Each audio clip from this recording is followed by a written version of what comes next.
Bon, bah bonjour tout le monde. Vous êtes quand même quelques-uns à nous avoir rejoints déjà. C'est cool. Bon, plein de choses à vous dire, hein. Aujourd'hui, ça va être, en termes d'infos, ça va être du concentré. Parce que le dernier live, bah, il remonte un petit peu. Et il s'est passé pas mal de choses entre-temps. Alors, on a une grosse nouvelle à vous annoncer, mais qu'on va se réserver plutôt pour le milieu de live, pour être sûr que tout le monde soit arrivé. Qui me disait on va attendre qu'il y ait un petit pic en termes de connexion pour balancer l'info un peu cruciale du truc.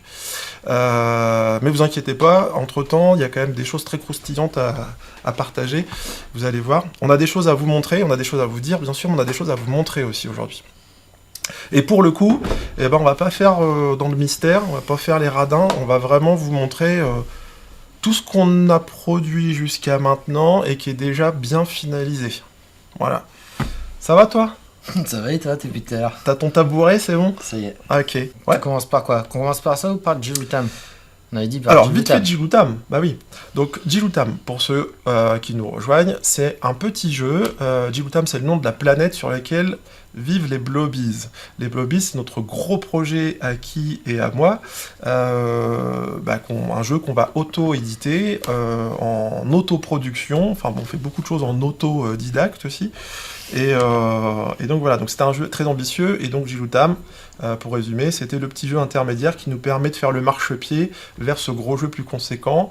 Ça permet d'introduire l'univers de manière plus douce, avec un jeu plus simple, plus léger, plus accessible, et même en termes de tarifs et de production. Et bah Jilutam, on s'était engagé à continuer de le développer, bien qu'on avance à fond les ballons sur les Blobies, ce qui reste l'objectif final. Et donc Jilutam, et bah pour ceux qui n'ont pas eu l'info encore via nos réseaux, on a des règles additionnelles qui se rajoutent tranquillement sur le site internet. On les met en disposition gratuite, voilà, vous pouvez les télécharger librement. Au moment du lancement du jeu, c'était au mois de novembre, le Oui. 11, je Ouais. crois. On a choisi ça une va, date un truc peu. comme ça. Le 11 novembre, donc le jeu était disponible, le site était en ligne et donc les gens ont pu acheter leurs premiers exemplaires. Vous aviez déjà, donc dans le jeu en lui-même, la règle de base, mais on avait aussi une mode tout petite pour une version simplifiée et intégrer les enfants, et puis une version expertise pour les joueurs qui avaient envie d'un peu plus de challenge. Mais globalement, ça restait le même fonctionnement. Et bah là, on a intégré depuis les fêtes, c'était pour fêter Oui, c'était pour les fêtes. Voilà. Le mode coopératif, qui vous permet de jouer toujours avec le même matériel, voilà, mais on change sensiblement les objectifs et 2-3 points de règle, et ça vous donne finalement un gameplay complètement différent. Donc pour ceux qui ont le jeu Jilutam, mais qui n'ont pas encore découvert ce mode coopératif, on vous invite à aller le récupérer sur le site internet. Voilà, vous le téléchargez. Si vous souhaitez l'imprimer parce que vous préférez le papier, faites-le. Mais l'idée, c'est aussi d'éviter d'imprimer à tout va. Et puis voilà, vous pouvez simplement l'avoir sur le téléphone et puis regarder. Je pense à Gaël, je sais pas si Gaël elle est là, Garius, qui l'ont acheté. En effet, n'hésitez pas à aller sur le site. Ouais. Il reste qu'un mode là, je crois. Non, il nous en reste encore 2 sous le coude. Le mode solo.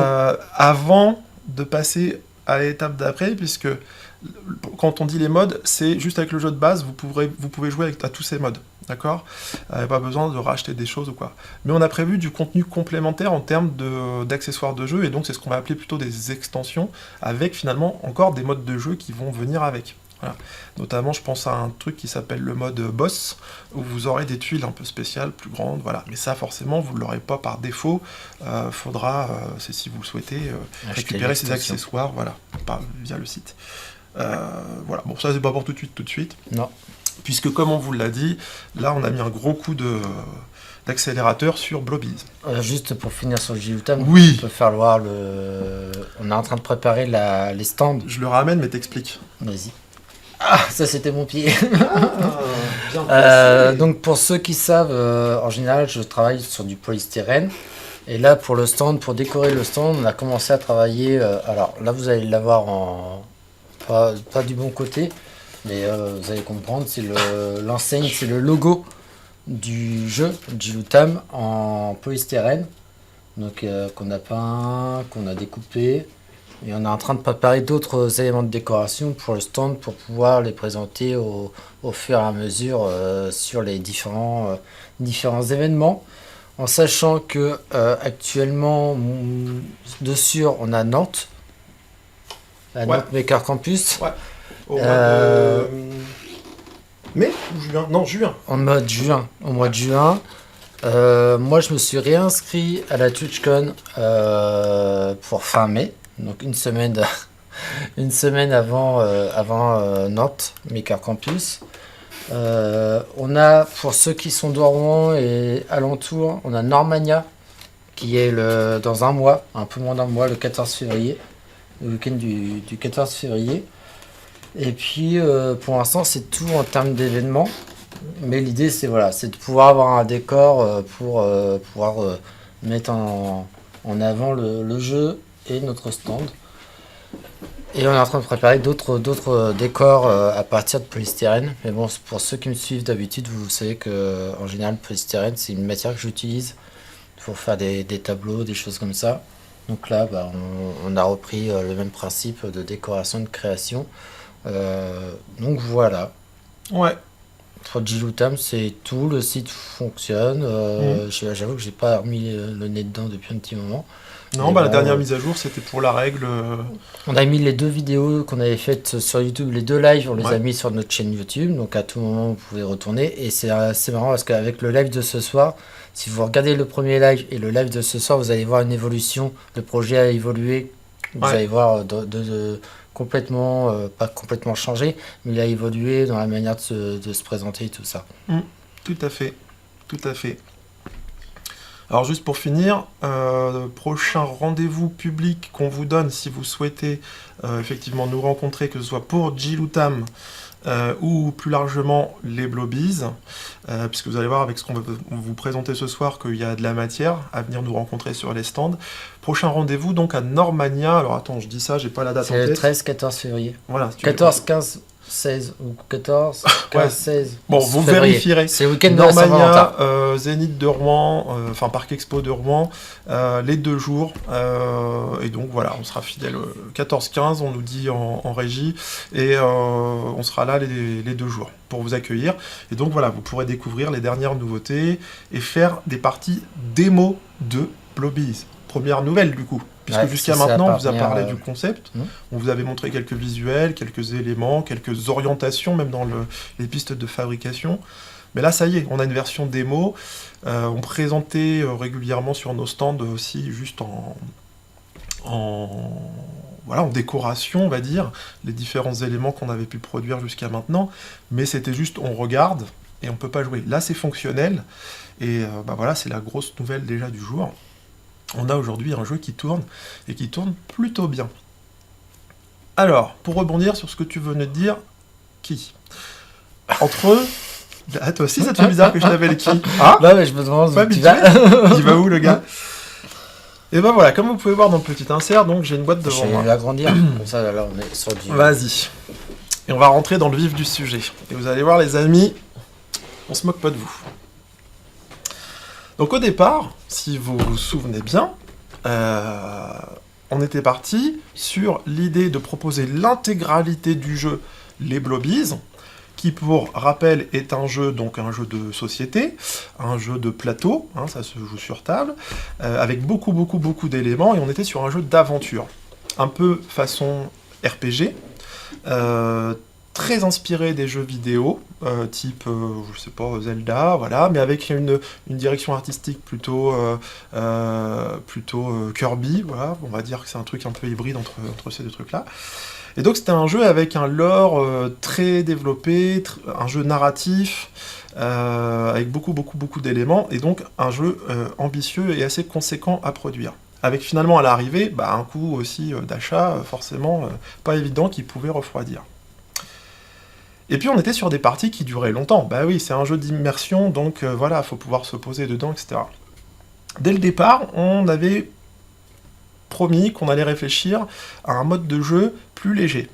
On conserve le jeu d'aventure, puisque c'est comme ça qu'il a été conçu au départ, et il a été testé et approuvé à maintes reprises, donc on veut surtout pas s'écarter complètement de ça, ça reste l'objectif final. Mais on s'est dit comment le rendre plus accessible sans que ce soit aussi engageant, que ce soit en termes de coûts financiers, que ce soit en termes de temps de jeu. Il y a des gens qui ont moins de temps que d'autres. Ou en termes aussi de nombre de joueurs. Puisqu'avant, il fallait un maître de jeu, donc un joueur plutôt expérimenté, qui lui s'approprie tout le jeu, les règles, etc., le lore, et puis qui puisse guider les autres. Voilà. Et ça peut être super cool de faire ça avec un maître de jeu, parce que ça rend les choses plus vivantes, mais ça peut aussi être très vite contraignant, parce que du coup, on vit les choses d'un côté de la barrière et pas de l'autre, et moi, pour le coup, pour avoir beaucoup fait le maître de jeu sur les Blobies, c'est vrai que parfois, je pouvais être frustré de ne pas participer à l'aventure du côté des joueurs. Et voilà, on a trouvé une solution qui a à la fois des répercussions sur le gameplay, mais qui a à la fois des répercussions sur le mode de production et les possibilités d'acquisition pour vous. Puisqu'au lieu d'avoir... Vas-y, tu voulais dire un truc ? Ouais, on peut déjà dès à présent vous annoncer, on leur dira sûrement durant le live, mais il y a de tous les changements que tu annonces là, cela a des répercussions sur un élément. C'est la fameuse nouvelle, je leur ai dit qu'on allait attendre le milieu. Mais là, on peut le dire, ils sont 10, et on le répétera, je pense. Tous les changements qu'on a choisi de faire ont forcément une répercussion, au-delà aussi de d'autres éléments extérieurs au jeu. On repousse la sortie du jeu. Ouais. On a décidé de repousser le financement participatif parce qu'on n'était pas prêt. Bon, faut le dire, on va être transparent, mais je crois que la plupart d'entre vous le savez. Il y a aussi, alors il y a plusieurs raisons. On a eu un autre projet qui est venu s'intercaler entre-temps, certains le savent déjà. On a participé à l'édition d'un jeu de cœur qui était important pour nous, d'un ami très proche. C'était un rêve de pouvoir auto-éditer son jeu, Le Trésor de Luxor, d'Alexis Bocan. Donc forcément, entre le moment où on avait décidé de lancer Blobies et qu'on s'était fait un rétro-planning, et puis la production qui a été lancée, entre-temps, on s'est consacré aussi à ça, beaucoup. Donc ça, déjà, ça a mis un petit peu... Ouais, vas-y, mais fais pas des bisous, tu te calmes. Donc voilà, il y a déjà cet événement, même si on l'a fait sur un temps, ça me fait peur quand même, c'est angoissant. Il y a ça déjà. Donc le jeu est sorti, voilà, le projet est terminé, mais c'est vrai que ça nous a fait prendre un petit peu de retard sur la timeline. Et puis la deuxième chose, on va dire, c'est aussi des raisons de santé. Oui, il y a des raisons de santé. Voilà, il est un peu fragile, le pépère, donc on fait en fonction aussi des nouvelles, des spécialistes. Ouais. Et donc effectivement, on s'est dit que ça allait pas être raisonnable de précipiter, on veut pas bâcler, on veut faire les choses bien. Depuis le début, de toute façon, c'est un peu notre credo. Donc raisonnablement, on repousse. On repousse, et puis ce qui nous a fait repousser aussi, c'est qu'on n'était pas prêt à sortir le jeu dans la version dont nous, on espérait le sortir. Aussi, ouais. Pour être très franc, on cherche à travailler en local le maximum, et au moins en France. Ouais. Et on a des fournisseurs qui nous ont pas suivis sur ce coup-là, qui ont voulu essayer de nous arnaquer un petit peu, on va dire. Donc du coup, comme on n'était pas prêt, on a réfléchi, on s'est dit que ça ne servait à rien de faire un financement participatif sans être sûr à 100% que on soit prêt à financer et à avoir tous les fournisseurs, à avoir tout le processus de création, de fabrication. Et à tenir l'objectif qu'on avait donné, parce qu'on a quand même donné un objectif chiffré dès le démarrage. Ce jeu, bien que ce soit... on l'a dit, c'est un jeu ambitieux, mais on est au-delà du jeu de société en réalité, puisqu'on est entre le produit d'art. Clairement, si vous faites le choix d'acquérir les Blobies, c'est à la fois une œuvre d'art, hein, ça va être limité en nombre d'exemplaires, on le sait, on vous l'a dit, il n'y aura pas de retirage. On part sur 250 exemplaires en circulation, pas un de plus. Ça sera des exemplaires numérotés, voilà. C'est des produits que vous ne retrouverez pas dans le commerce traditionnel du jeu de société, donc on va vraiment être sur des pièces de collection. Donc forcément, ça a un coût élevé, tout ça, surtout si on fait en local. On était limité, plafonné à 250 €. Donc c'est sûr que quand on démarche nos fournisseurs, qu'on fait le point sur les matériaux, et puis que, comme l'a dit certains nous réservent des surprises en nous sortant des devis dingues, qui nous font exploser le budget, l'enveloppe, forcément ça remet en question le projet, quoi. Donc à ce moment-là, il faut réinterroger tout le process, et puis carrément la faisabilité du projet. Hein.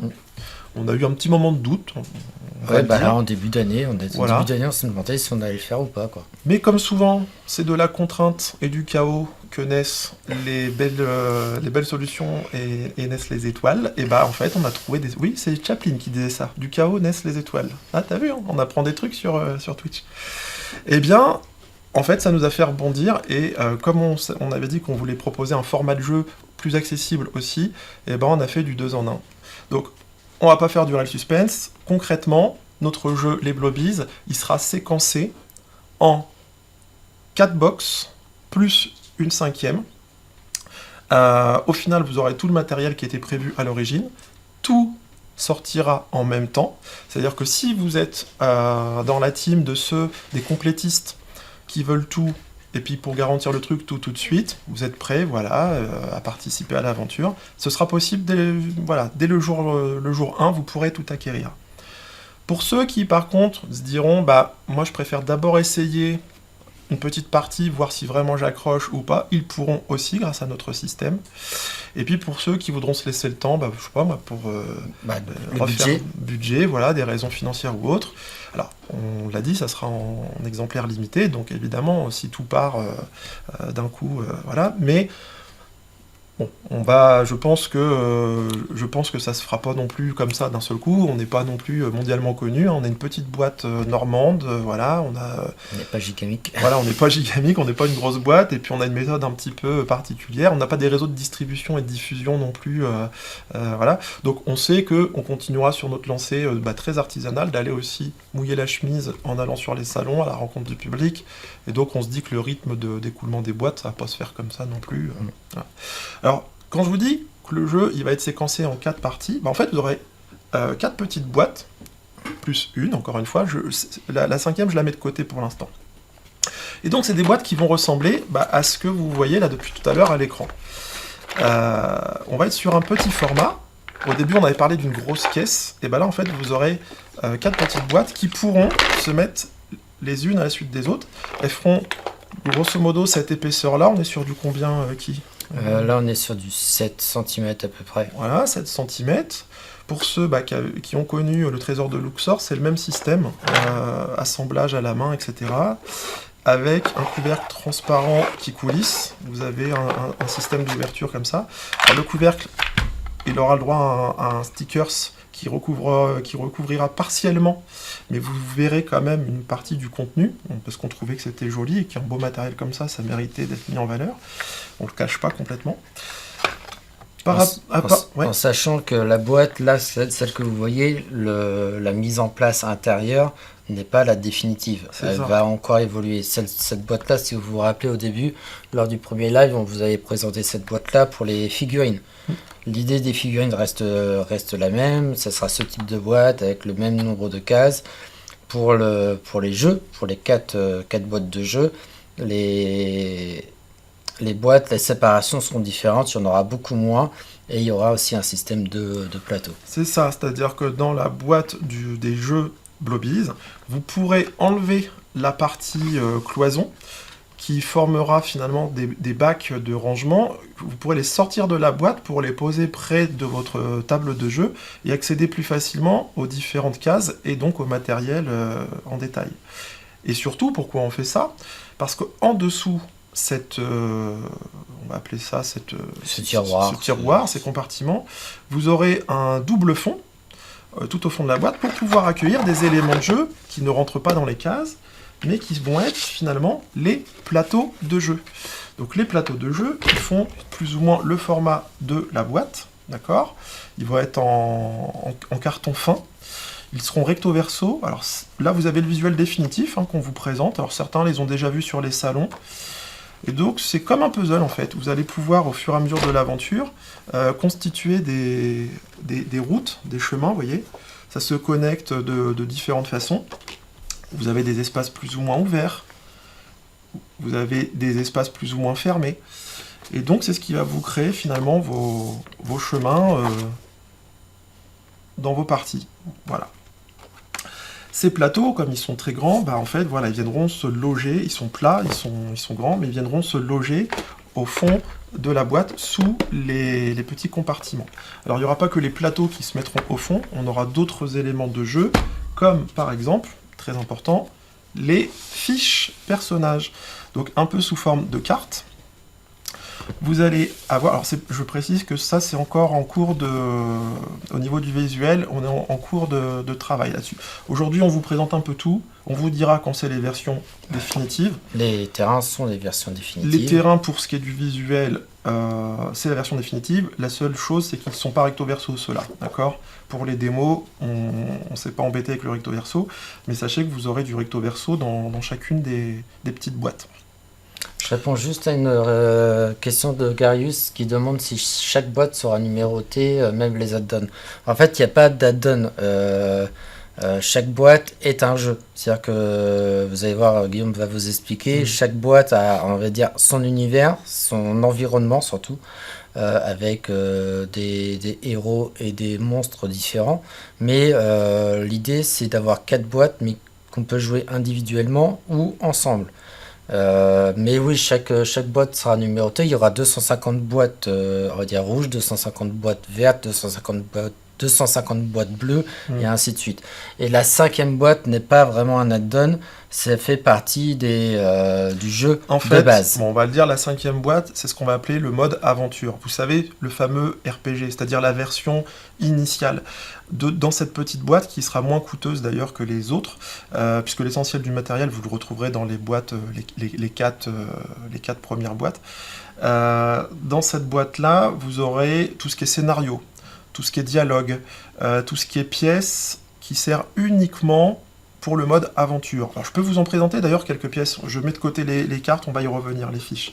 Mais par exemple, dans le mode aventure, vous allez pouvoir faire du commerce, d'accord? Vous allez récupérer des ressources, et vous allez pouvoir utiliser ces ressources pour ensuite aller vous équiper tranquillement chez le marchand.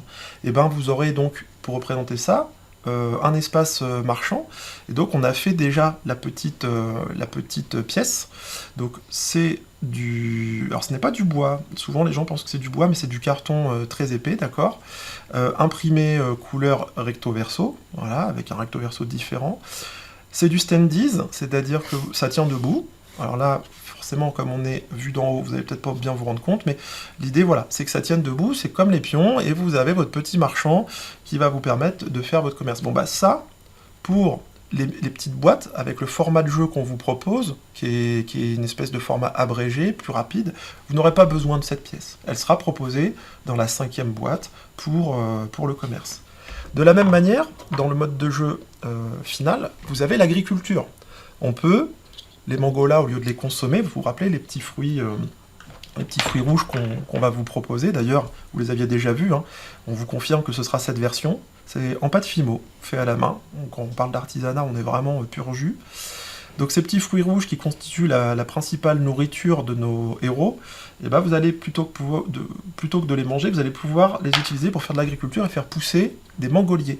Eh bien, les mangoliers, ça va être des arbres. Alors, ça se présente sous forme de 2 parties, comme ceci, d'accord. C'est imprimé qualité pro, sur un support bien rigide. Par contre, c'est découpé dans notre atelier. A priori, on a fait nos tests.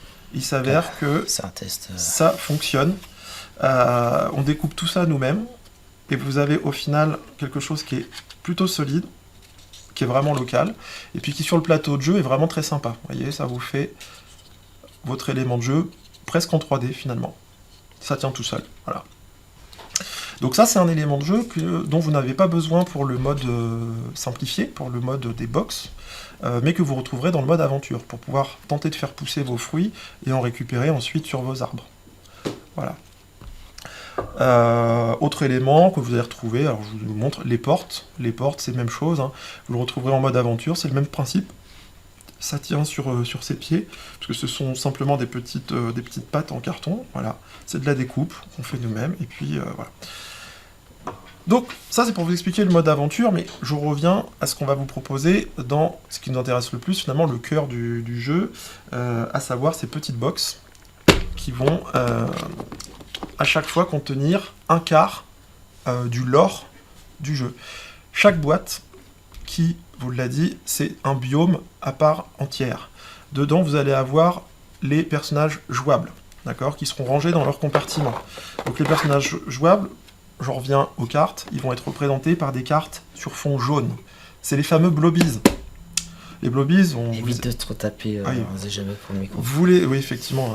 Vous les avez déjà vus, les blobies, on vous les a présentés, ils sont sur nos inserts, etc. Vous les avez déjà vus, les petites boules gélatineuses. Et bien dans chaque box, on vous a dit, je crois qu'on l'avait déjà annoncé, il y a 36 blobies au global. Et bien dans chaque box, vous en aurez 9. Voilà. Donc des personnages qui seront exclusifs à chaque box. Et donc à chaque fois, vous avez son pion au personnage et vous avez sa carte. Donc là, par exemple, j'en prends deux des principaux, Hiro et Hammer, que vous allez retrouver donc sous forme de carte, mais comme je vous l'ai précisé, également sous forme de figurines acryliques. D'accord. Donc les figurines, vous avez pu les voir déjà en photo, vous avez pu les voir sur nos réseaux, et puis je crois que sur les lives, on en avait présenté quelques-unes. Les premières, ouais.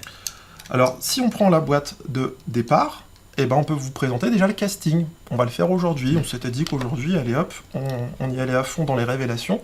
Eh ben, on va vous présenter nos 9 héros jouables dès le départ. Alors, vous avez Hiro. Hiro, c'est un peu le stéréotype. Hein. Le petit blond aux yeux bleus avec son épée, c'est le paladin, c'est le chevalier, c'est le prince. Voilà. T'es pas blond aux yeux bleus, toi? Non, mais je dis bonjour à Kevin. Ok, d'accord. Je croyais que tu te manifestais en tant que paladin. Je dis bonjour à Oka. Ok. Et bah bonjour. Salut Oka. Donc Hiro... C'est lui le blond en plus, c'est vrai, c'est lui le blond aux yeux bleus. C'est lui, c'est... Ah bah voilà. Et bah tu es là. Voilà, tu es là. Ensuite... un petit peu, on va dire, son bras droit, vous allez avoir Hammer. Donc lui, c'est un peu le bourrin de base, hein, qui se balade avec son maillet. Donc Hammer, il va être a priori dans le kit de départ. Si on continue dans les personnages emblématiques, vous avez Jump. Jump, moi, c'est mon chouchou, perso. J'adore le jaune. Donc lui, c'est un peu plus combat à distance, agilité. Allez, on va partir sur un qu'on avait montré lors d'un live. On va partir à côté. Ouais. Je vous présente Will pour ceux qui avaient suivi les lives. On vous l'avait présenté à l'état de dessin puisque je bossais dessus. C'était le premier live. C'était le tout premier live. Ouais. Et ben voilà, vous avez aujourd'hui sa figurine et sa carte. Mais bon, comme je vous le disais, les cartes elles sont en cours de changement. On est en train de revoir pas mal de petits détails, mais globalement ça va être ce format-là. Voilà, donc ça c'est 4 des premiers personnages. Hop, on va les faire glisser. Chez l'assistante. Alors, il y en a qui ont déjà joué au Blobies. Je sais, parmi les gens qui nous suivent, il y a des gens qui attendaient justement cette version-là. Ils vont être surpris parce qu'il y a de la nouveauté. Un personnage qui a été créé, pour le coup, pour l'occasion. Vous avez Chain. Alors, Chain... Bon, faut savoir que moi... Est-ce qu'il y en a qui ont la référence en voyant le personnage là? Est-ce qu'il y en a qui se disent « Ah, ça ressemble à ça » ou « Ça me fait penser à ça ?» Ça, c'est ça, en fait. Parce que toi, t'as la ref, mais... oui, mais justement. Si tu l'as créé. On va voir. Poser la question, on va voir si... Peut-être le rapprocher un petit peu pour qu'ils le voient. Vas-y. Je sais pas ce que je fais. Non, t'es pas complètement... Voilà. Et l'éclairage, je sais pas non plus. Oui, c'est bon, l'éclairage. Là, c'est bon. Est-ce qu'il y en a qui voient à quoi? Ah, ouais. Oui, mais en même temps, lui, il doit... Il est à fond. Il doit être... J'ai peut-être dit. D'accord. Ouais, il y en a, ils font genre, ils ont deviné alors qu'ils avaient peut-être... Ouais, bah oui, Andromède, évidemment. D'où le code couleur, un rose, les cheveux verts, et puis les chaînes, évidemment.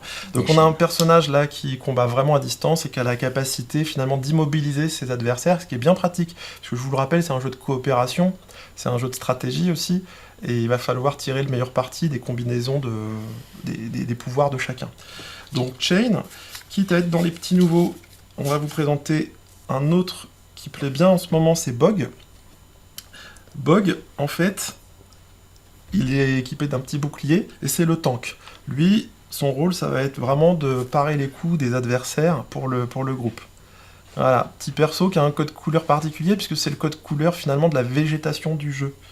Vous savez, sur Jiutam, c'est pas tout à fait comme sur la planète Terre. On a des arbres donc qui ont un feuillage marron et un tronc vert, et on a des buissons qui sont rouges. Et lui, il a vraiment une coupe de cheveux comme un buisson. Comme un buisson. L'idée, c'était ça. Et l'herbe est orange, donc voilà. Et son bouclier, c'est l'écorce d'arbre de Jiutam. C'est ça. Alors, qui c'est qu'on va rencontrer encore? Parce que là, on en est qu'à 6. On a dit qu'il y en avait 9. Et effectivement, des premiers Blobies qu'on rencontrait en mode aventure. C'était l'Indien Tomahawk. Donc Tomahawk fera partie, a priori, de la box 1. Et donc lui, il a la capacité... Vous savez, c'est un jeu où on utilise les éléments qui vont être représentés d'ailleurs par des jetons. Hein. On avait dû, je vous l'ai montré dans les premiers lives aussi. Mais à tout hasard, je vais vous ressortir. Alors ceux qui ont acheté Jiloutam ont déjà eu l'occasion de manipuler ce genre de matière. Donc c'est de l'acrylique texturé qu'on a utilisé pour Jiloutam.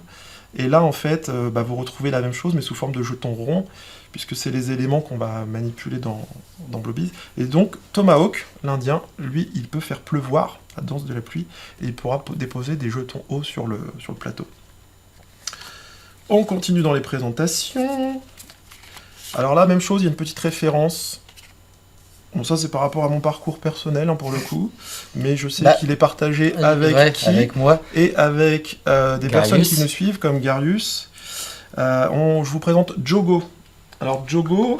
Et le cas peut deviner, parce qu'il sait, on va dire que c'est un sport, et il sait de quel sport je parle. Ok, alors on va voir. S'il m'entend, et le cas peut deviner ce que c'est. Quelle référence on a? Jogo, vous avez un personnage avec des petites peintures sur le visage, avec des rastas et un petit jumbé dans le dos. Qu'on n'appelle pas jumbé normalement. Ouais, effectivement. Percussion, ouais. Alors Jogo, je vais vous donner ses compétences. Lui, en fait, c'est un personnage qui joue sur le rythme de la partie. Il peut soit booster ses alliés... Oui, Kevin. C'est ça. C'est quoi mon sport? Ah oui, il faut donner le nom maintenant. Il le sait, hein. C'est juste qu'il met 2 heures à... C'est un blond, il réfléchit. Ah oui, c'est le blond. C'est le blond.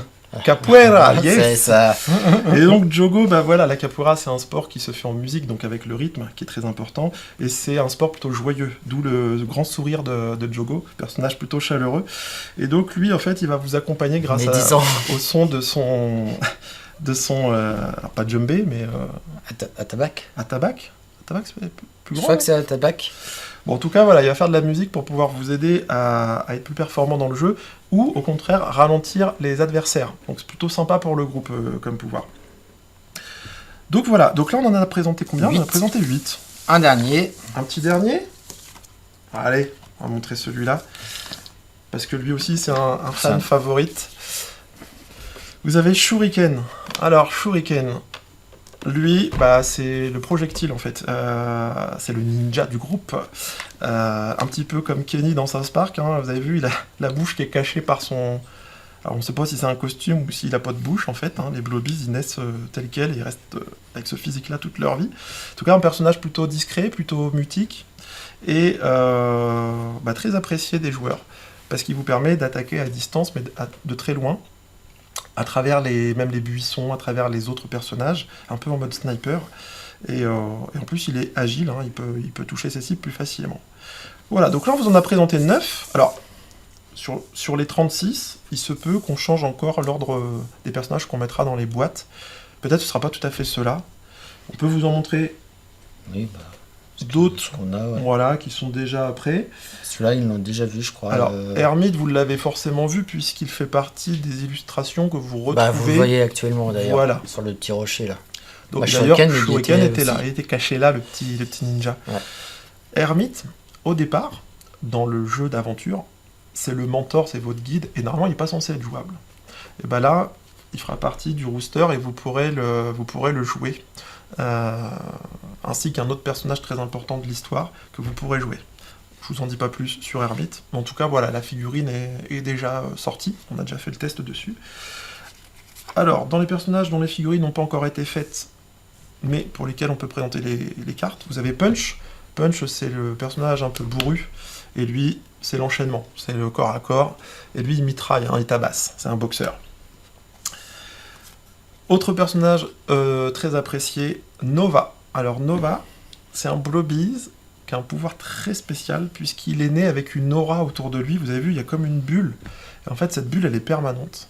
Et lui, alors c'est un personnage très pétillant, très solaire. Comme moi. Ouais, comme toi.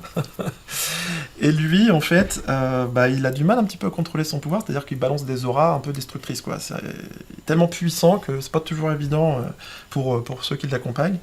Mais dans un combat où vous êtes submergé par les adversaires, ça peut vraiment faire toute la différence. Voilà, personnage très puissant. Vous allez rencontrer un Blobies aussi un petit peu bûcheron. Bon, entre le bûcheron et le pompier, un personnage qui a un rôle dans l'histoire, je spoil un peu, mais un rôle un peu de gardien de la forêt. Voilà. Et premier personnage à être doté d'un petit familier. Et oui, Wood, notre bûcheron, est toujours accompagné de son fidèle Blip, le Snifforeillard. Et le Snifforeillard, c'est une espèce de radar sur pattes. Il va pouvoir détecter les présences, les pièges, les ennemis, mais aussi les récompenses, les passages secrets. Bref, très très pratique. Puis le côté animal familier, en général, ça plaît bien aussi. Bon, voilà pour les Blobies. On n'en présente pas plus. Non, parce qu'après... On a déjà bien anticipé sur le casting. Sur les 36, au final, là, vous en avez vu combien 10. Au moins 10. Hein, pas mal. Et donc, on va continuer sur le bestiaire. De la même manière que les cartes personnages jouables sont en jaune, les cartes représentant les bestioles, donc vos adversaires, seront plutôt en bleu. Pour ceux qui ont déjà Jiloutam, vous allez reconnaître plein de têtes que vous avez déjà croisées, puisque ce sont des créatures primitives, elles étaient là à l'origine de la création de la planète. Vous avez les Clapies. Les Clapies, c'est un peu les ennemis héréditaires des Blobies. C'est des pièges à loups sur pattes, des prédateurs, ça vit en meute, un peu comme des loups, d'accord. Et alors on a 2 modèles différents déjà imprimés de Clapies. Voilà. Et donc voilà, des personnages plutôt désagréables à rencontrer et propres au biome de la première boîte. On vous a dit que chaque boîte c'était un environnement. Sur la première, on va être plutôt sur la thématique de la forêt et de la prairie. Donc les bestioles que vous allez croiser, ce sera des bestioles que vous retrouverez principalement, mais pas uniquement, en forêt et en prairie. Donc les Clapies notamment. On continue avec les chouchous de beaucoup de gens aussi, les Crapies. Crapies, ce sont des petites boules métalliques. De toute façon, la plupart des ennemis ont un revêtement un peu métallique. Hein. En opposition à la nature chaleureuse, on va être sur des couleurs froides pour représenter les ennemis. Et donc les Crapies, c'est des petites boules très peureuses, très craintives. Autant le Clapies est agressif, autant le Crapies, lui, panique facilement. Et quand il se sent en danger, il s'agite dans tous les sens. Faut pas se fier à sa petite apparence, hein. Il est bourré de tout un tas d'arsenal offensifs, et donc quand vous les affrontez, eux, c'est un peu la surprise. C'est très chaotique d'affronter les Crapies, mais c'est très rigolo aussi. Donc ça, c'est voilà, c'est 2 des ennemis les plus emblématiques. On va croiser également... Alors, est-ce qu'ils seront dans la forêt? Je ne suis pas sûr, mais on va les présenter quand même. Les Dégueulos, que vous avez vus dans Jiloutam. Pour l'instant, c'est que des bestioles familières à Jiloutam. Le Dégueulos, il a une tête un peu de poubelle. Hein. D'ailleurs, souvent les gens l'appellent le Poubellos. C'est marrant. Panique totale, le chaos. Ah ouais. Le Dégueulos, l'expérience. en fait, lui, c'est comme un container vivant. Voilà, les kangourous, ils ont une poche comme les marsupiaux, une poche ventrale. Lui, il fonctionne un peu comme ça. Et surtout, il vit en symbiose avec les Crapies. Alors, c'est pas lui qui les pond. Hein. On verra plus tard que c'est un boss, la Crapies mère. Mais lui, en tout cas, il est chargé de les transporter, de les protéger. Sauf que lui, il n'a pas vraiment de moyens offensifs, si ce n'est recracher les Crapies pour que eux s'agitent et défendent. Donc les deux profitent des avantages de l'autre. Eux, ils ont un super blindage, ils vont pouvoir protéger les petits qui sont fragiles. Par contre, les fragiles ont un pouvoir offensif de malade, et donc ils vont pouvoir riposter contre les gens qui viendront s'en prendre aux Dégueulos. Donc là aussi, si vous voulez voir à quoi ressemble un Dégueulos en figurine, voici un exemplaire. Alors, en plus, là, vous les voyez en couleur, alors que dans Jiloutam, ils sont sur des tuiles en bois. C'est des silhouettes monochromes. Voilà. Alors, pareil, une créature, alors je sais que c'est celle qui n'aime pas du tout. J'aime pas du tout, moi. J'aime pas sa face. Glupies. Bah oui, il a pas de forme. C'est une espèce de tas de gelée ultra collante, un peu comme du slime. Le Glupies, vous le retrouvez également dans Jiloutam. Et lui, en fait, il est très très peureux. D'ailleurs, vous voyez, il n'a pas une tronche de méchant. Par contre, c'est un nuisible au possible. Pourquoi? Parce qu'un peu comme une limace, partout où il se déplace, il va laisser des jetons glu derrière lui. Et ça vient vous pourrir votre terrain. Et donc, si vous le neutralisez pas rapidement, et ben vous allez vous retrouver avec un terrain qui va être infranchissable, quoi. Une tête de Jojo. J'ai pas Jojo's. J'ai pas la ref. Ah Non, si, les c'était pas un JoJo's, jeu. non, c'était des trucs de cours de récré. C'était, t'achetais ça dans des sachets. T'achetais ça dans des sachets chez le boulanger ou voilà, ou au bureau de tabac. Et c'était des trucs, je crois, qui se jetaient. Alors c'était, moi j'étais déjà bien plus grand, mais T'étais vieux, quoi. non, mais j'étais plus allé. Ouais, moi j'avais j'avais les puces, moi, les mains collantes. Mais les JoJo's, ça puis arrivait après. après, Kevin valide aussi Voilà. cette impression de Jojo.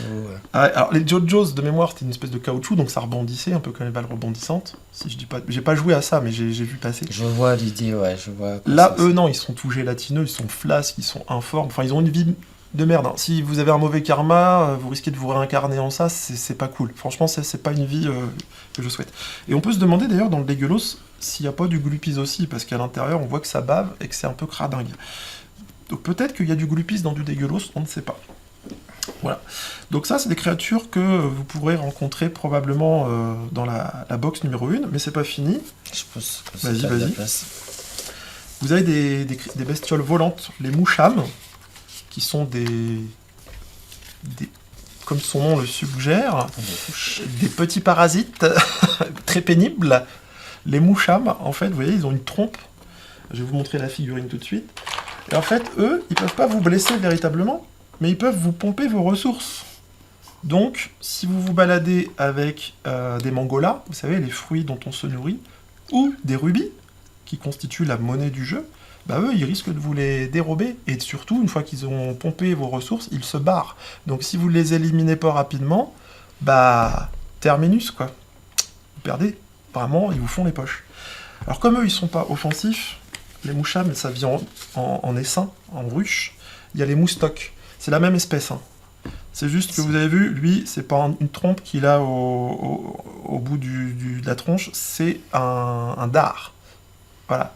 Eux, ils sont là pour défendre les mouchams et couvrir leur retraite. Et eux, ils attaquent. D'accord ? Donc ça, c'est hyper pénible. Ils ont un code couleur légèrement différent. Le moucham est plutôt verdâtre, jaunâtre. Et le moustoc, lui, il est plutôt rosâtre. Voilà. Violacé. Eux, c'est sûr et certain, vous allez les trouver en forêt. Est-ce que tu veux un peu d'eau entre deux? Ça va. Ça va. Merci. Tout va bien. Je prends soin de mes invités. Il a raison. Dans la forêt, on peut aussi, mais là pareil, il y a réflexion sur le sujet, peut-être le rapize. Le rapize, c'est une scie circulaire, hein, voilà, il est tout plat. Et le rapize, alors là c'est le plus agressif, la plus agressive des bestioles que vous allez rencontrer en forêt. Lui, même les autres bestioles, il attaque. Même un autre congénère, un autre rapize, ils attaquent. C'est très territorial, donc autant dire que s'il y a un rapize dans le tas, vous pouvez aussi le manipuler, on va dire, essayer de tirer profit de son agressivité pour qu'il vous aide à défricher un peu les rangs ennemis. S'il y a plusieurs créatures adverses sur le plateau, lui, vous pouvez vous débrouiller en vous plaçant correctement pour qu'il vienne faire des dégâts dans les rangs adverses. Et puis, pour finir, parce que lui, vous l'avez vu dans le Jiloutam, hein, il est dans le Jiloutam, le dernier que vous avez vu dans le Jiloutam, dans le jeu, c'est le Cascos. Donc le Cascos, une espèce de petit casque sur pattes. Alors comment ça fonctionne un Cascos? Ça se balade tranquillement sur ses pattes, ça ouvre la partie avant du casque, et ça sort une espèce de boule à pic au bout d'une chaîne, et ça vient vous mettre un gros coup de boule sur la tronche, et voilà. Et c'est des bestioles qui sont très structurées, qui sont très organisées, qui se déplacent de manière stratégique, un peu de façon militaire, j'ai envie de dire. Ils sont rarement seuls, hein, et ils se coordonnent. Donc eux, c'est une menace un petit peu pénible à contrer, parce qu'ils vont vraiment, contrairement aux clapis qu'on a vu tout à l'heure, où ça c'est un peu débile, en plus ça c'est agressif, mais c'est lâche. Si vous décimez plus de la moitié du troupeau, et ben en fait, ce qui reste en jeu fuit, tout simplement. Voilà. Donc quand ils sont en groupe, ils sont très très agressifs. Dès que vous commencez à faire du ménage, ça s'en va. Le Cascos, non. Le Cascos, ça va vous affronter méthodiquement, froidement, pour pouvoir vous sortir complètement du terrain. Voilà. On a vu pour les bestioles probablement présentes dans votre box numéro 1.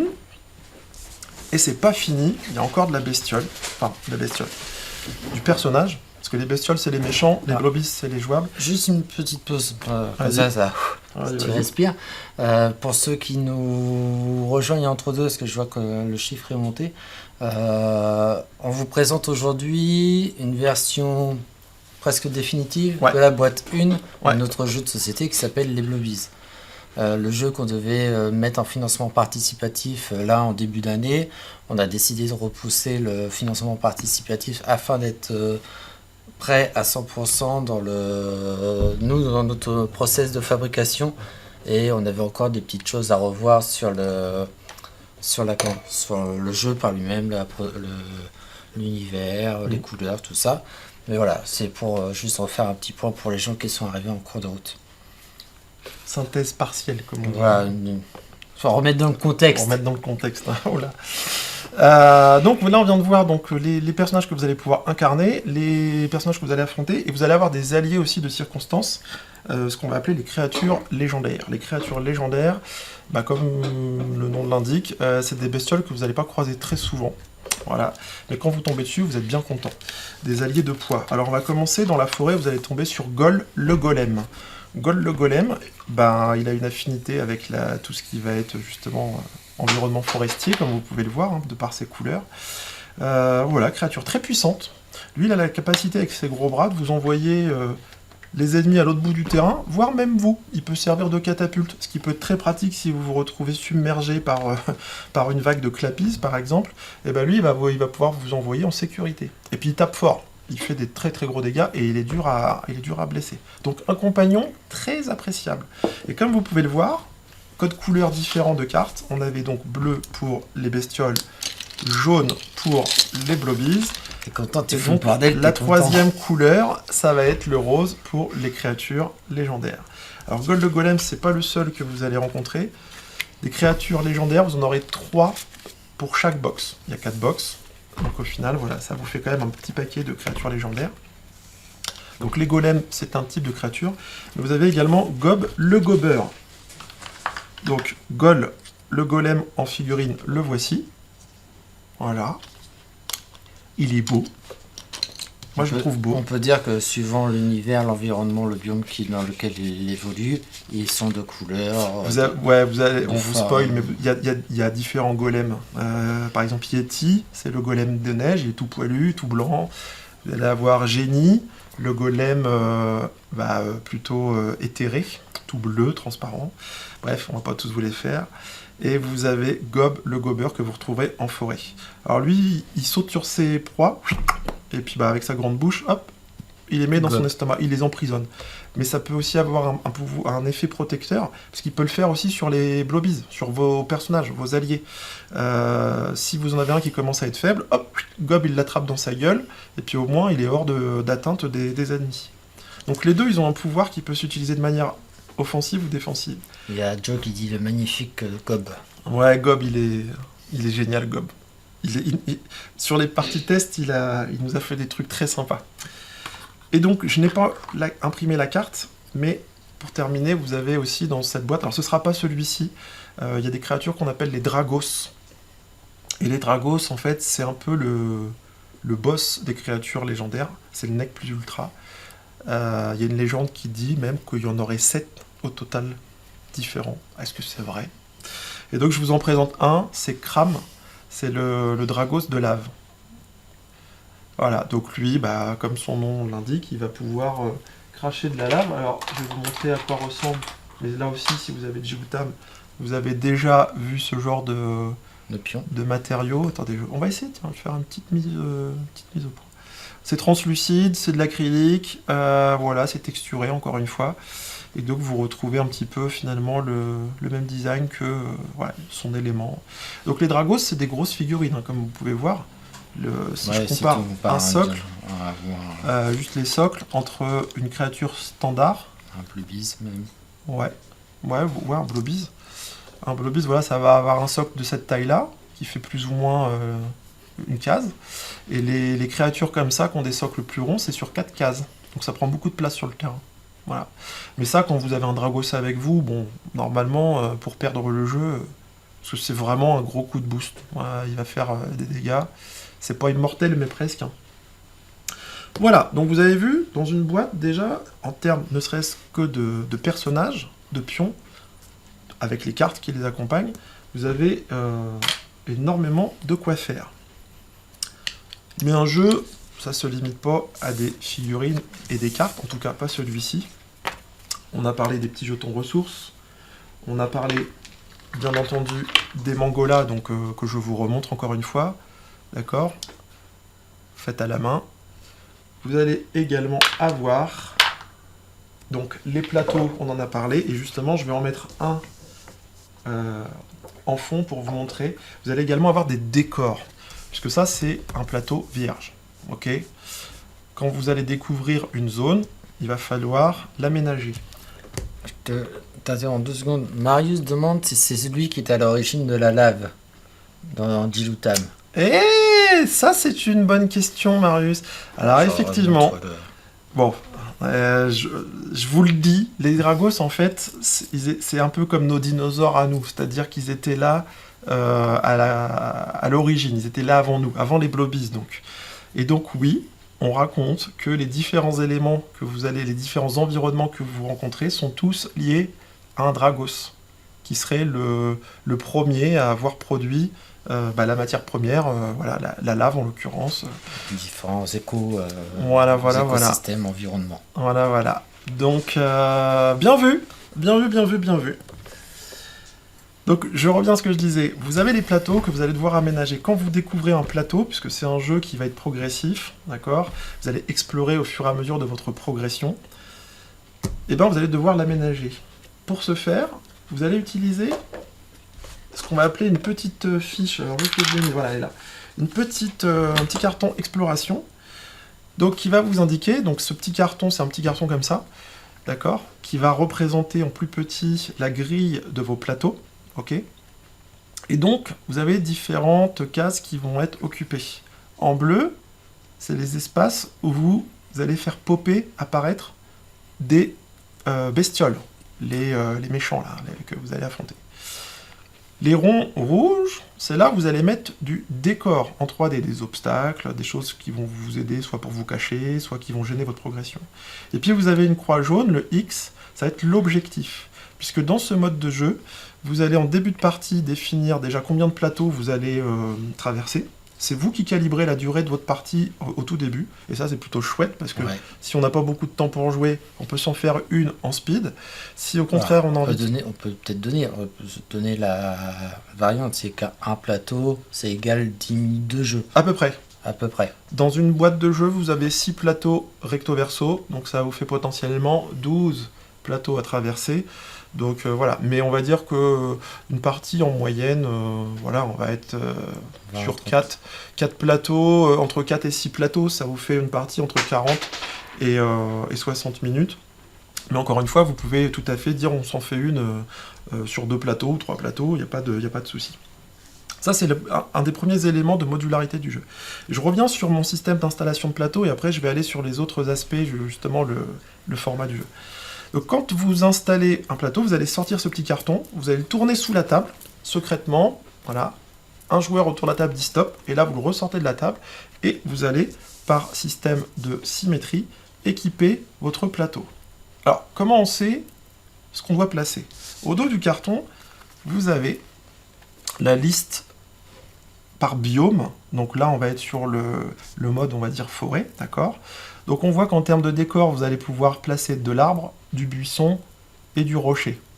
Typiquement, c'est les 3 éléments de décor que vous allez rencontrer en plaine et en forêt. Ça paraît logique. Et puis sur le côté gauche de la carte, vous avez les bestioles.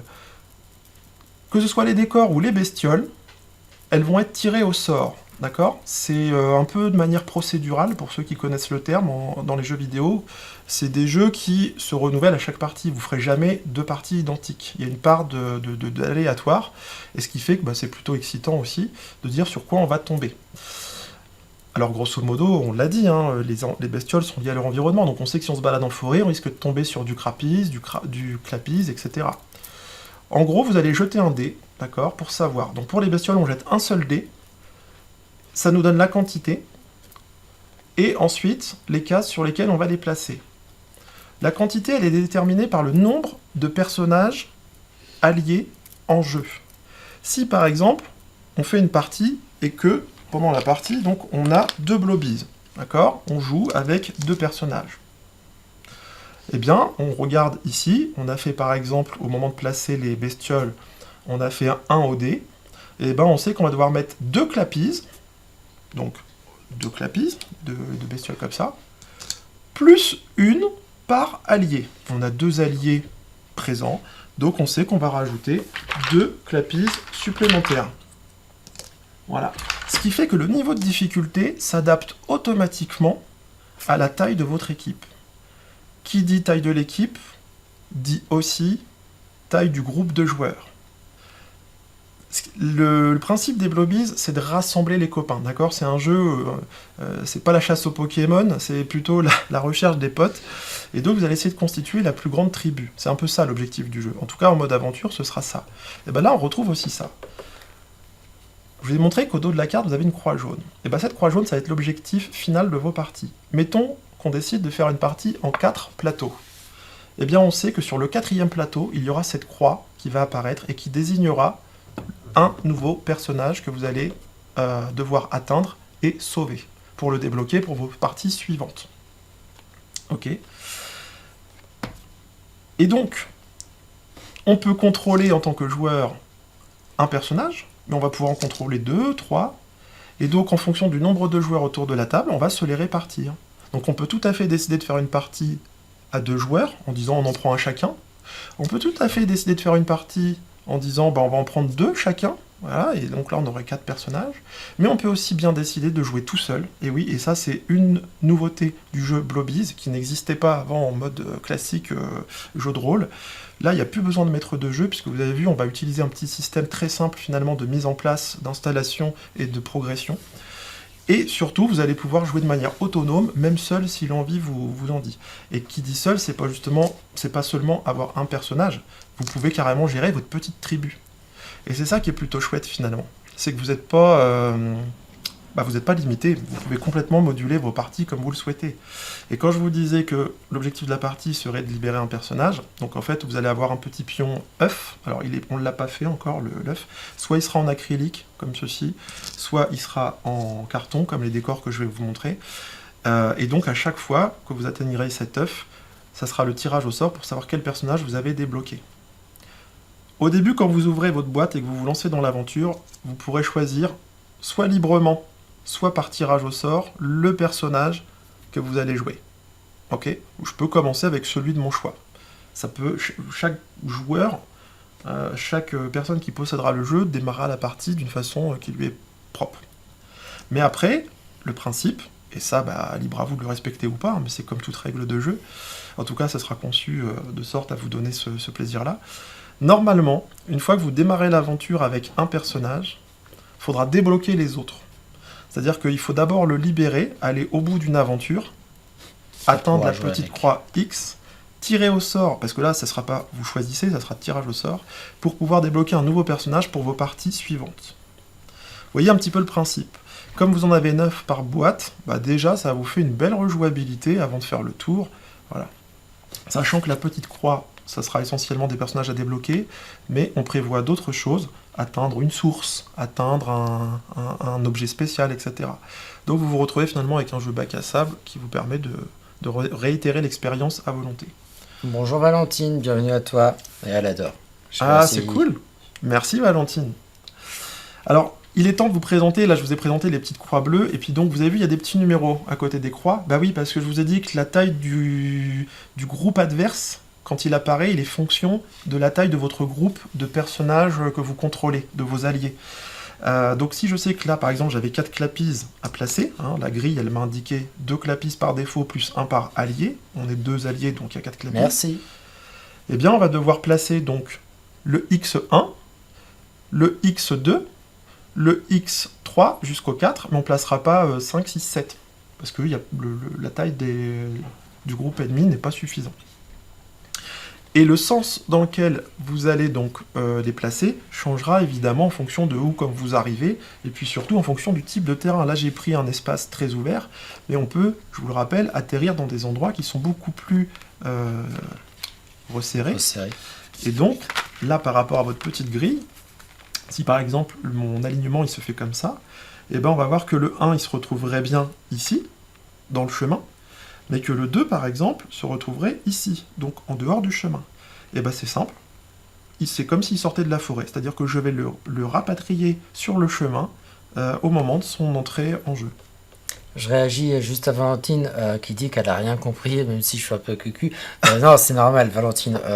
C'est un jeu qui est quand même alors, qui est simple à jouer. Une fois qu'on l'a devant soi, c'est simple.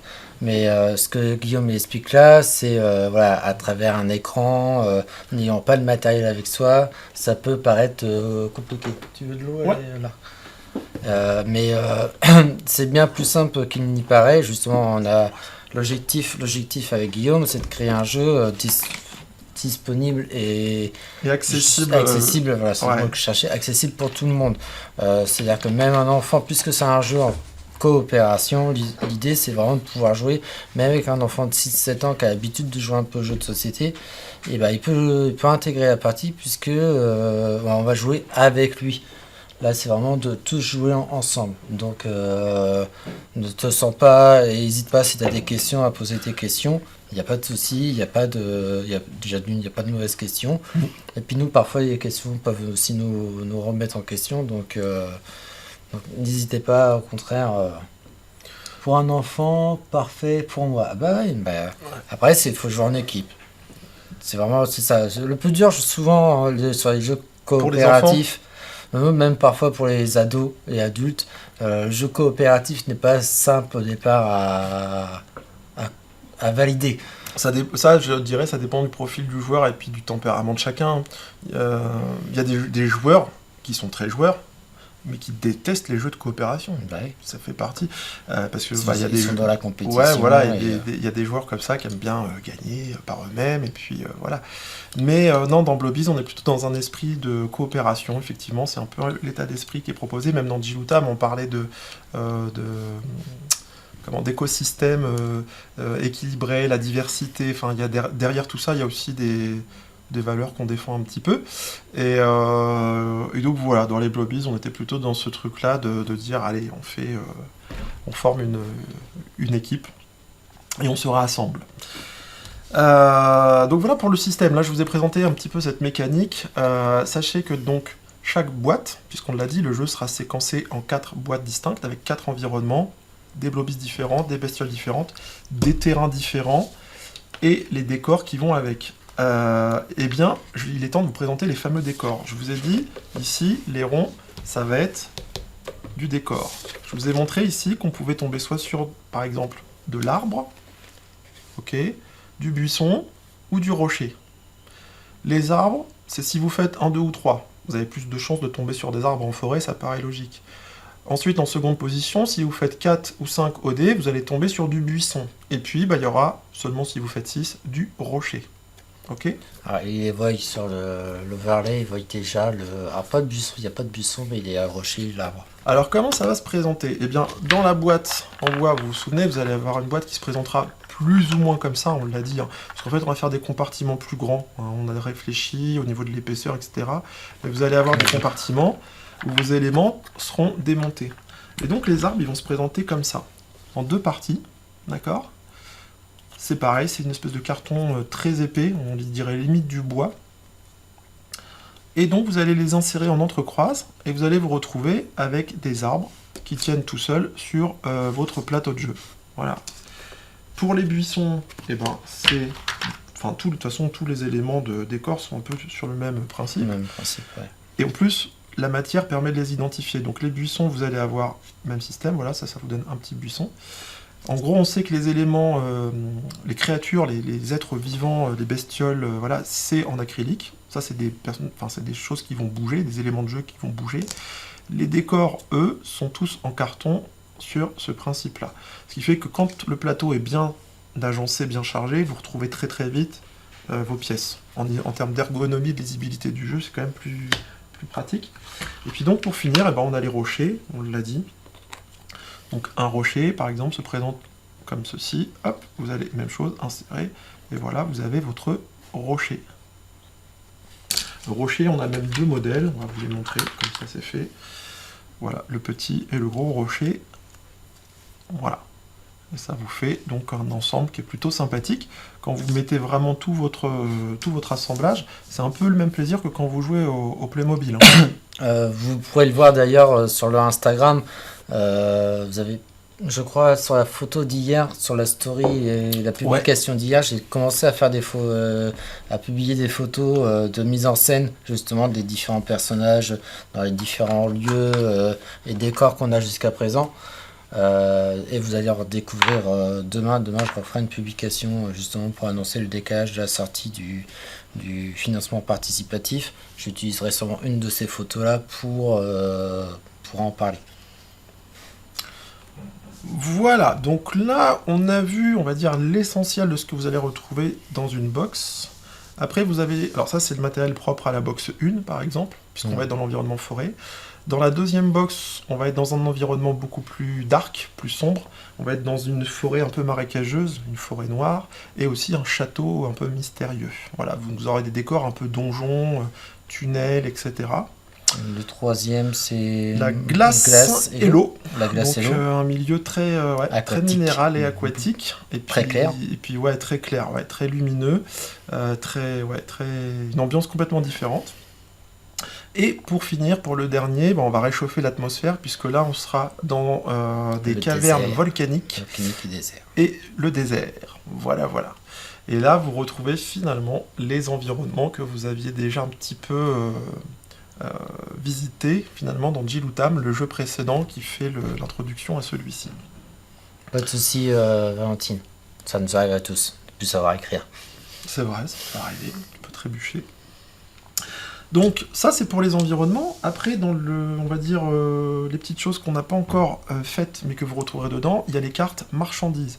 Je vous ai dit tout à l'heure en tout début, quand vous jouerez en mode aventure avec la 5e boîte qui permet de toutes les lier entre elles, de créer un fil rouge entre toutes les boîtes, en approfondissant en plus le gameplay, on pourra aller par exemple chez le marchand. D'accord, je vous en ai parlé. Bon, dans les boîtes de base, il n'y aura pas la figurine marchand. On ne pourra pas aller au bout du commerce comme on le fait dans le mode jeu de rôle, finalement. Mais vous pourrez quand même gagner des petits rubis, donc des ressources. Donc ça ne sera pas la version finale. D'accord ? Ça, c'est juste une version intermédiaire. On va essayer de les fabriquer nous-mêmes et de leur donner un côté plus organique. Là, ils sont un petit peu trop parfaits, on dirait des petits rubis. Des vrais petits rubis. Ouais, des vrais petits rubis. Dans les Blobies, les rubis, c'est une denrée un peu différente. Ça a le même nom, mais c'est un peu différent. Et donc, on va trouver une manière de les imprimer nous-mêmes. Ouais, on va les imprimer en 3D, en 3D avec du rouge translucide. On veut pas quelque chose de transparent, de brillant comme ça, mais on veut quand même garder un peu cet aspect translucide, un peu, oui, c'est ça, rouge translucide, mais pas forcément aussi brillant que ça, quoi. Ouais. Donc ça, c'est des choses que vous retrouverez et que vous gagnerez quand vous éliminerez des bestioles. En fait, c'est un peu les récompenses. Et entre 2 parties de Blobies, vous pourrez dépenser ces rubis au magasin. Même si vous n'aurez pas la figurine marchand, vous pourrez quand même vous équiper. Et donc les équipements, ce sera sous forme de cartes. On aura des petites cartes, plus petites que les fiches personnages. Là, les fiches personnages, elles ont un format plus grand qu'une carte à jouer, d'accord. Les cartes marchandises, ce sera le format carte à jouer pour le coup. Elles sont en format paysage, les fiches. Les cartes marchandises, elles seront en format portrait, ce qui permet de bien distinguer le matériel. Là encore, en termes de lisibilité, quand toute la table est occupée par les éléments de jeu, c'est facile de s'y retrouver. Voilà. Donc dans les marchandises, on va pas vous donner tout de suite le contenu, mais vous aurez aussi bien des choses type les mangolas, etc. Mais vous aurez également des objets et vous aurez aussi des familiers que vous pourrez adopter. Ça plaît beaucoup aussi en général au public. Donc des petites créatures dont il faudra prendre soin, un peu comme un Tamagotchi ou un animal de compagnie, et surtout ils vous apporteront des compétences inédites. Supplémentaire, ouais. Notamment vous aurez les petits cracheurs, c'est trop mignon les petits cracheurs. D'ailleurs on en voit un, tiens d'ailleurs chez le marchand, alors il est un peu coupé par le socle. En fait c'est une petite bestiole avec des pattes et un museau en forme d'entonnoir. Je peux trop. Ouais mais on va pas bien le voir je pense. Ah si, je pense qu'on peut Si. le voir. Si t'as arrêté de bouger, ouais. Ah mais j'essaie de trouver, c'est pas facile. C'est bien là, je pense Ouais. qu'on le voit quand même. Voilà. Donc ces petites bestioles là, et ben en fait, elles vous permettent de cracher, vous savez, les éléments, les jetons dont on parlait tout à l'heure. Voilà. Donc ces petites cartes là, vous aurez des cartes différentes aussi en fonction des box. D'où l'intérêt de bien choisir sa box si vous n'en voulez qu'une, en fonction de vos goûts. Mais aussi l'intérêt de les collectionner, de les assembler, puisque là ça vous donne accès au panel le plus large possible. Alors, est-ce qu'on pourra mettre les cartes sous sleeve pour les protéger? Non, je pense pas. Alors, les fiches comme ça, non, je n'ai pas trouvé. D'accord? Là, vous êtes sur des fiches un peu grandes. Par contre, les cartes marchandises, oui, puisqu'on va être sur du format standard. D'ailleurs, les fiches personnages ont des bords comme une carte postale angle droit. Les cartes marchandises auront des bords arrondis, puisque les fiches comme ça, vous n'êtes pas censé les manipuler en cours de jeu. D'accord? Elle est devant vous. Voilà, vous la consultez, vous jouez. Les ennemis, on les place de part et d'autre du plateau de jeu. D'accord? Donc là, par exemple, hop. Je sais pas si on voit. Si, je vais faire Ouais. comme ça, voilà, on va voir. Ah, c'est bon. Voilà, là, en termes de setup. Et donc, je peux regarder, je peux consulter, moi, mes compétences, mes caractéristiques. Mais je peux aussi jeter un œil très rapide sur celles des bestioles que j'affronte sur le terrain. Et les autres joueurs, mes partenaires de jeu peuvent également se référer aux cartes bestioles. Les cartes qu'on va avoir en main et qui risquent donc de se corner, de s'abîmer, etc. et qu'il va falloir protéger si vous le souhaitez, elles auront vraiment le format carte à jouer avec des bords arrondis. Et elles seront de toute manière de base, comment on appelle ça, pas vitrifiées, mais Carrément. pelliculées. Pédiculé, ouais. Pelliculées pour les protéger au maximum, Ouais, de toute ouais, façon. Les terrains de jeu, les cartes bestioles, les cartes... Tout ce qui risque d'être rayé Voilà. ou... d'une manière ou d'une autre, seront déjà protégées de base naturellement, quoi. Donc voilà pour, on va dire, les différences entre vos 4 boîtes de jeu. Après, il y a du matériel en commun. On a parlé des rubis, les ressources. Alors le petit flacon, tiens, j'en profite. Ça, on verra au moment du financement participatif. Dans le jeu, ça sert à la fois de container pour ranger et de distributeur aussi pour mettre vos petites pièces comme les rubis. Mais on en a également pour les points de vie. Voilà, les points de vie, hop, qu'on va retrouver dans, par exemple, l'autre flacon. Donc les points de vie, je ne sais pas, vous vous souvenez, on vous les avait montrés rapidement. C'est des petits cœurs qu'on fabrique nous-mêmes aussi. C'est de l'acrylique qu'on découpe, alors c'est pailleté. Voilà.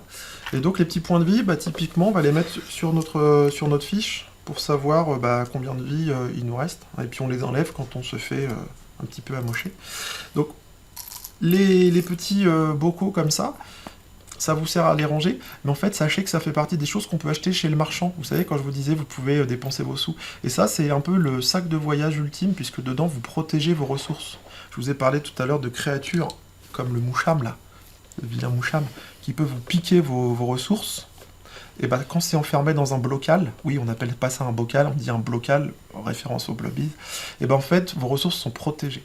Donc ça, avec qui on est en train de voir soit pour les intégrer par défaut dans les boîtes de jeu, soit les proposer de toute façon en add-on lors du financement participatif. Ça va dépendre de plusieurs critères, mais voilà, on verra, on va solliciter le public là-dessus aussi. Est-ce que les gens tiennent absolument à les avoir en version physique? Sinon, de toute façon, on sera sur des cartes qui représenteront ces objets pour protéger vos ressources. Mais voilà, c'est vrai que ça a un petit effet plutôt joli, sympa. Donc, à voir. Et donc, les points de vie, vous en retrouverez dans chaque box. Les rubis, vous en retrouverez dans chaque box. En sachant que celui des points de vie risquerait de changer quand même un petit peu de format pour qu'il soit plus facilement intégrable dans la boîte de jeu aussi. Ouais, on a prévu, ouais, c'est ça, les distinguer. Autre chose, alors les mangolas, vous en aurez dans chaque box aussi, d'accord? Alors c'est pas compliqué, elles sont toutes différentes. C'est-à-dire comme elles sont faites à la main, pour le coup, vous n'aurez pas deux identiques. Elles sont à peu près calibrées de la même façon, quand vous les mettez côte à côte, vous voyez qu'on a affaire au même On vient de produit. toucher. Mais dans les détails, eh ben, vous verrez qu'il y a des petites variantes, et c'est ce qui fait le charme aussi. Parce que finalement, vous n'avez pas deux fruits identiques dans la vraie vie, bah là c'est pareil. Voilà. Donc ça, c'est des ressources que vous aurez dans tous les packs de base qui peuvent se jouer, on l'a dit, de manière indépendante. Et vous aurez évidemment un dé, mais pas n'importe lesquels. On est en train de voir pour que dans chaque boîte, vous puissiez avoir du dé rond. Alors il faut savoir que c'est un coût supplémentaire. En gros, un dé rond, c'est à peu près 4 fois le prix d'un dé classique. Mais c'est tellement cool. Et en plus, il y a des couleurs hyper sympas. Et un dernier argument, c'est que nous, ça nous plaît beaucoup. C'est fabriqué en France.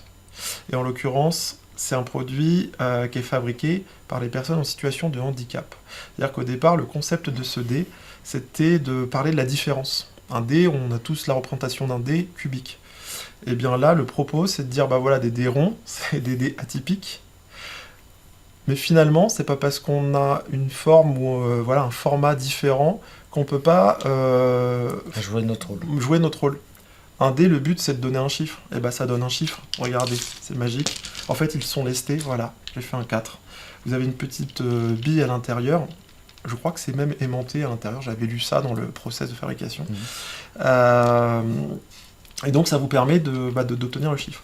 Et donc, en intégrant ce type de produit, on parle aussi de ça. Comme les Blobies, c'est un jeu qui prône la différence. Tous les Blobies sont différents, vous n'en avez pas un identique. C'est un jeu qui parle de complémentarité. Nous, on trouvait intéressant dans le propos, dans notre démarche, de mettre le projecteur là-dessus. Et si ça peut aider les gens qui produisent ce genre d'objet pour en parler, il y a un site, d'ailleurs, tapez dans votre moteur de recherche Déron, et vous allez voir qu'il y a un site dédié, carrément.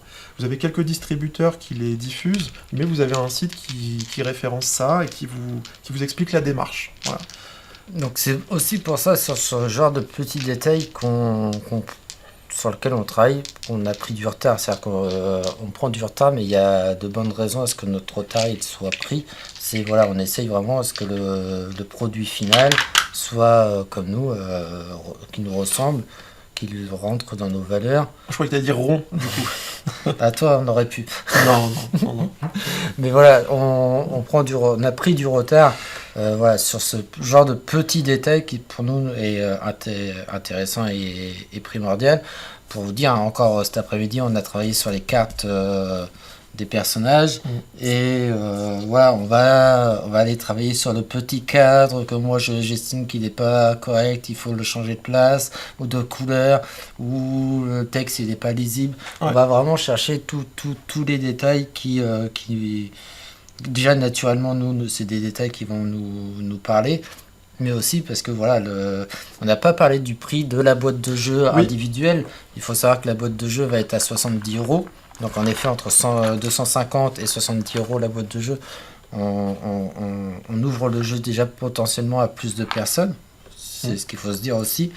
Mais c'est pas parce qu'on le vend à 70 € qu'on essaye de minimiser la qualité du matériel, la qualité de notre travail, les produits, le jeu par lui-même, les mécaniques. On travaille vraiment sur tous les aspects possibles et imaginables.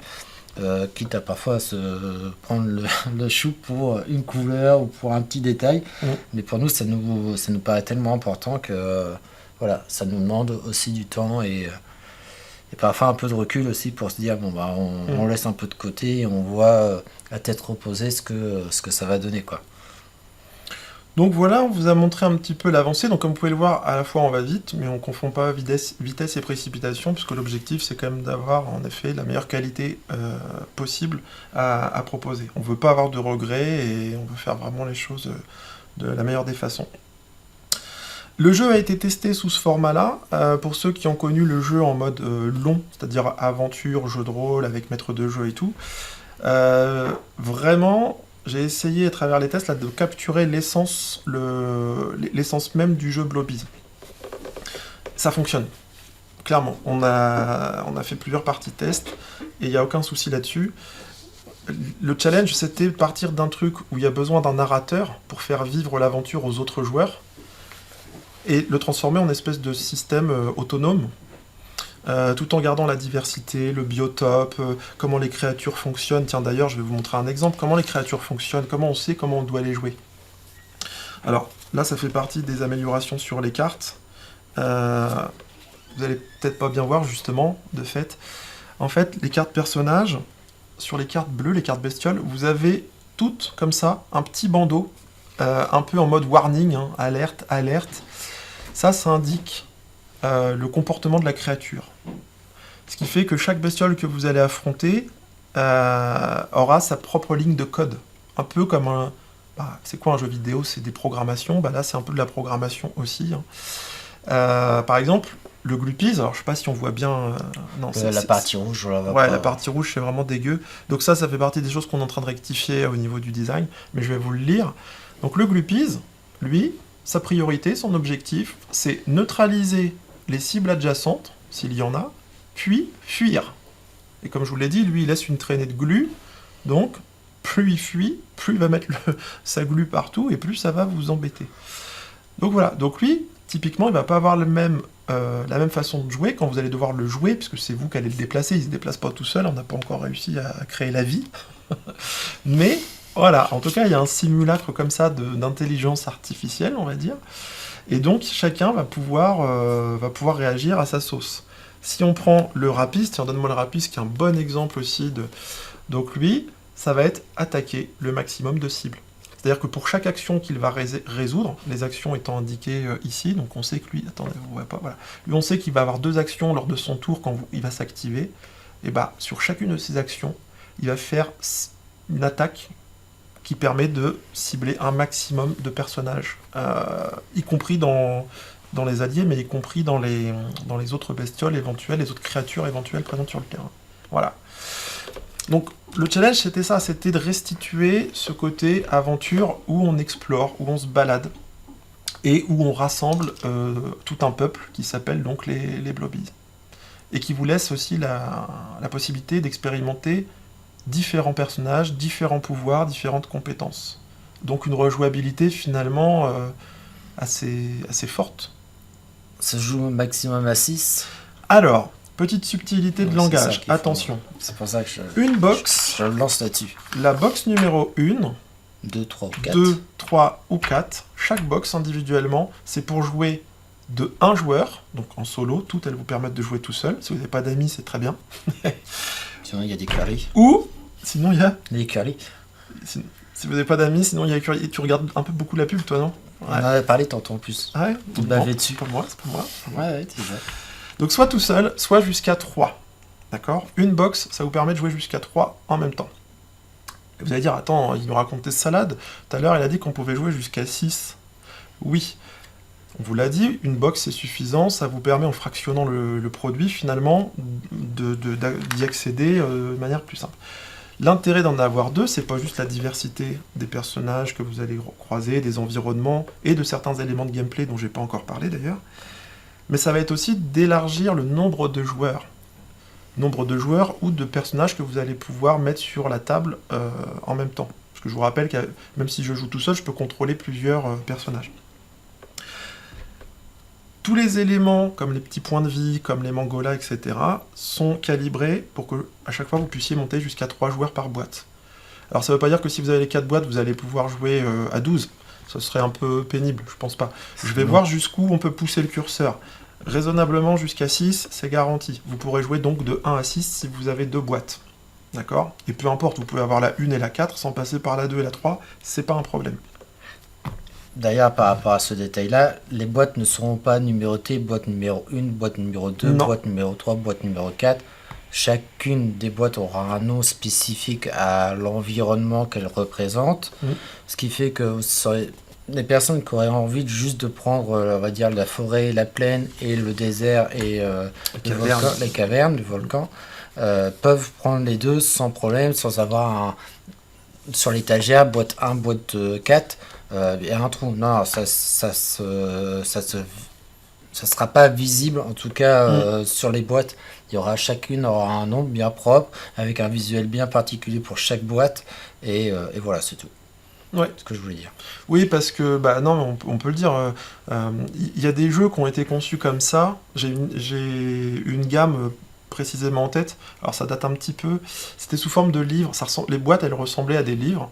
Et effectivement, comme pour des livres, il y avait marqué tome 1, tome 2, etc.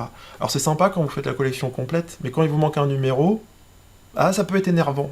Si vous êtes un peu complétiste, un peu maniaque, de la collectionnite, tout ça, ça peut vite être énervant. Et donc, on s'est dit, bah, on veut pas ce biais-là. On veut pas non plus forcer la main aux gens. Si vous voulez en acheter qu'une ou deux, alors si vous les prenez toutes, bah, tant mieux. Et puis, franchement, vous auriez raison. Ce serait dommage de vous priver. Les 5. Oui, plus mode aventure. Mais en tout cas, voilà, nous, on s'est dit, bah, comme ça, c'est plus libre. Voilà. Si il y a des gens qui prennent l'intégrale direct, tant mieux pour eux. Si les jeux s'écoulent par petites doses et puis que chaque box se vend séparément, bah, c'est très bien aussi. Par contre, on est d'accord, le mode aventure, il nous faut les 4 boîtes pour pouvoir prendre le mode aventure. Oui, parce que si vous faites le mode aventure, alors, et c'est une boîte qui coûtera moins cher que les autres. Une boîte indépendante, on l'a dit, on rappelle le prix, on sera à 70 €. Un beau coffret en bois avec un beau packaging très fonctionnel, etc. Je rappelle voilà, que tout est étudié voilà, avec des matériaux nobles, hein, des beaux produits. Donc 70 €, honnêtement, c'est pas du vol. C'est vraiment, qualitativement parlant, c'est pas forcément des choses que vous retrouverez dans de l'édition traditionnelle. Là, on est vraiment sur de l'artisanat, du produit d'artisanat, sourcé le plus possible en France, encore une fois. Donc voilà. La boîte aventure, on estime qu'elle sera aux alentours d'une quarantaine d'euros. Moi, je pense que ce sera entre 30 et 40 €. Et effectivement, comme tu viens de le dire, si vous voulez faire l'aventure au complet, bien entendu, il vous faudra toutes les boîtes. Mais vous pouvez tout à fait dire, je prends la box numéro 1, qui se joue donc en stand-alone, en indépendante, ce qu'on vient de vous présenter, grosso modo, la forêt, toutes les créatures, tout ça, et dire, eh ben, j'ai envie de tester le mode aventure pour voir. Donc je m'offre cette petite boîte supplémentaire. Comme les boîtes, on vous indiquera celle-ci, c'est ce qu'il vous faut pour commencer l'aventure, ça c'est ce qui se passe plus ou moins après, et ben ça vous permet quand même de tester le début de l'aventure. Vous aurez quand même les éléments suffisants pour démarrer le mode jeu de rôle. Et après, libre à vous de dire, bon bah non, j'ai envie de voir les épisodes suivants, mais vous n'êtes pas obligé non plus. Et ça c'est plutôt cool, pour le coup. Petite précision d'ailleurs, tout ce qui va être livré de règles, ça se fait beaucoup, on les proposera, vous savez qu'on a un site internet qui s'appelle jiloutam.fr, et bien sur ce même site, on va scinder, il y aura, quand vous taperez l'adresse, vous arriverez à terme sur une page qui vous proposera soit de bifurquer vers le jeu Jiloutam, celui que vous connaissez qui est déjà en vente, allez faire un tour sur le site si vous ne l'avez pas déjà fait, soit vers le jeu qu'on vous présente aujourd'hui, les Blobies, d'accord ? Et de la même manière que sur Jiloutam, vous avez des contenus gratuits, en téléchargement libre, des PDF, voilà, des vidéos, et là vous aurez la même chose pour Blobies. Et donc tout ce qui est livré de règles, vous le retrouverez sur Blobies. Donc vous pourrez expérimenter un petit peu quand même les choses, même si vous n'avez qu'une fraction du jeu. Et une chose, alors ça n'a rien à voir avec ce qu'on est en train d'expliquer, mais dans le livret de règles le livret de règles ne sera disponible que pour une boîte. C'est-à-dire que comme on veut faire aussi des économies, de papier, parce que voilà, on sait, on est aussi sensibilisé là-dessus. Demain, vous nous achetez 2 boîtes, vous n'aurez pas 2 fois le même livret de règles. Non. On trouve ça inutile, du gaspillage inutile. Vous aurez un livret de règles qui fonctionnera pour toutes les boîtes. En plus, dans ce livret de règles, on prévoira un espace pour les dédicaces. Parce que on nous a demandé plusieurs fois de dédicacer par exemple Jiloutam, chose qu'on n'avait pas du tout prévue. Et du coup, en plus, Jiloutam, il est dans un sachet en tissu avec une étiquette en bois.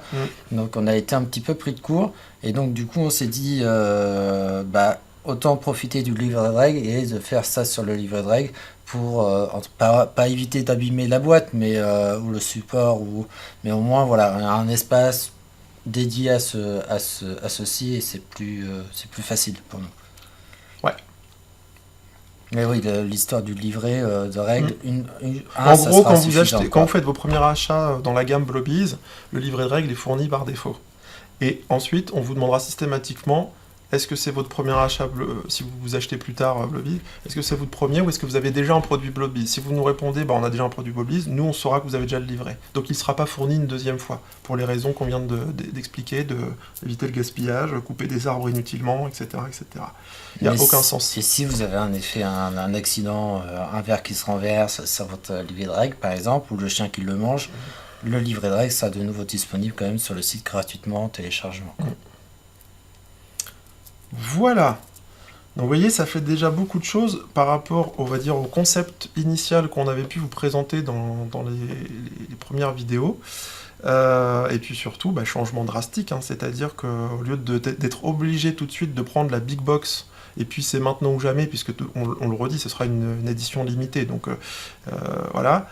Avec le risque que si vous le prenez pas tout de suite, ça vous passe sous le nez. Bon bah là, de manière fractionnée, c'est beaucoup plus accessible. Et puis, avec des parties qui peuvent se jouer beaucoup plus spontanément, plus facilement, là aussi, c'est un achat peut-être plus raisonnable pour les gens qui n'ont pas toujours 2 heures à consacrer à une partie, quoi. Voilà.